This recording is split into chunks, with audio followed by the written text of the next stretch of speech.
Hey guys, so this is my salvation testimony video that I'm making for class.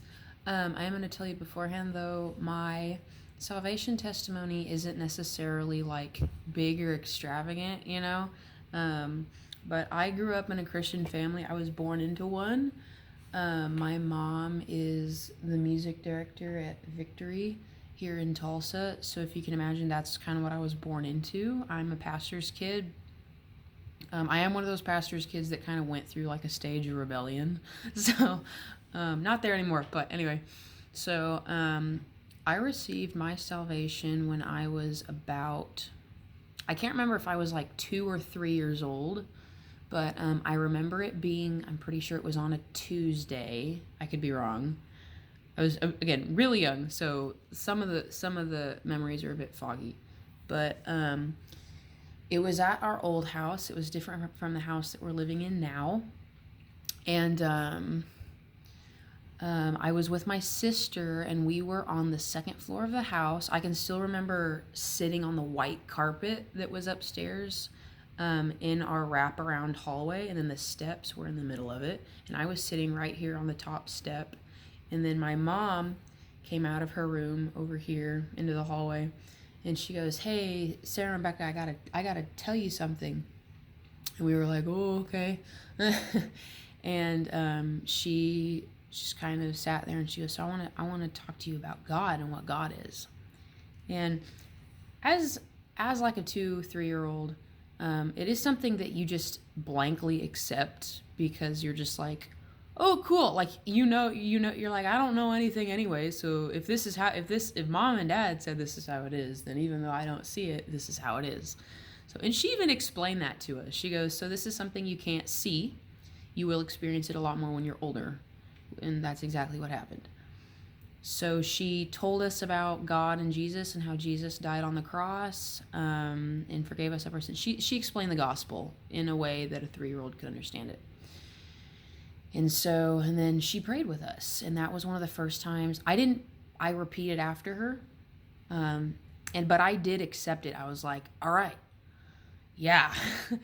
And I remember I got up and turned around because I was going to go back to playing or whatever I was doing. And I remember sitting there. I stopped for a second, and I remember zoning out.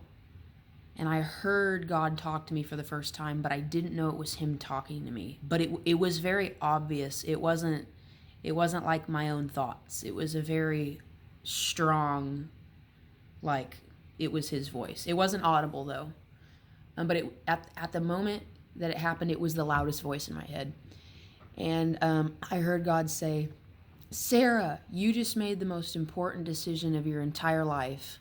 And from this day forward, I need you to keep it that way." And I remember in my head, I went,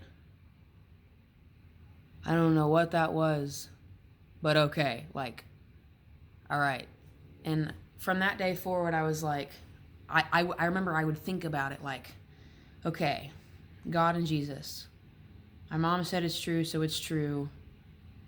And I don't know why, but I feel like I need to continue this belief from this day forward. And I was like, okay. And I made that decision as a 2, 3-year-old. Like, in that moment, I understood it. Now, I didn't fully understand what I was doing, but I did understand it. And then, but I will say though that Satan did tempt me with like oh, he could not be real, But then I was like, no.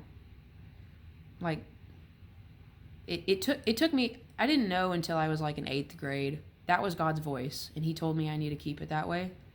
And I was too young to understand what that was, which means it had to have been from God. And if that was him, then that's what I'm doing. And then I started pursuing him more than I've ever pursued him before this past year. And my relationship with Christ has literally gone from down here very slowly my entire life to about here. And then just this past year, it's just skyrocketed from there. So, but yeah, that's how I received salvation. Not much, but it's enough. And hopefully some of you have a similar story or one that's a lot more insane than mine. So thank you. God bless. Enjoy the rest of your day.